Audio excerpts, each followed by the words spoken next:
సంగారెడ్డి జిల్లాలో ఘోర రోడ్డు ప్రమాదం జరిగింది. సదాశివపేట మండలం నందికంది వద్ద జాతీయ రహదారి 65 పై ప్రయాణిస్తున్న ఓ ఆటో అదుపు తప్పి డివైడర్ను బలంగా ఢీకొట్టింది. ఈ ప్రమాదంలో 2 మహిళలు అక్కడికక్కడే ప్రాణాలు కోల్పోగా మరో 3 తీవ్రంగా గాయపడ్డారు.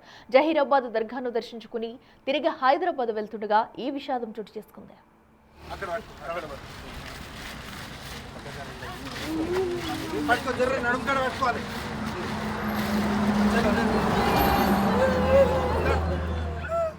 న్యాలకల్ మండలానికి చెందిన లావణ్య, మనూరు మండలానికి చెందిన రుక్మిణి మరికొందరితో కలిసి ఆటోలో జహీరాబాద్ సమీపంలోని ఓ దర్గాకు వెళ్లారు.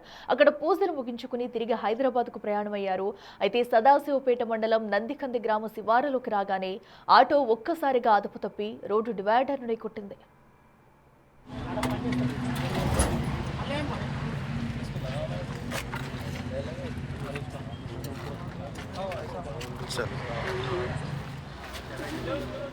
ప్రమాద దాటికి ఆటోలో ఉన్న లావణ్య, రుక్మిణి తీవ్ర గాయాలతో అక్కడికక్కడే మృతి చెందారు. మరో 3కి తీవ్ర గాయాలయ్యాయి.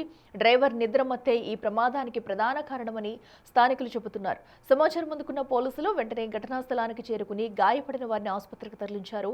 కేసు నమోదు చేసి దర్యాప్తు చేపట్టారు.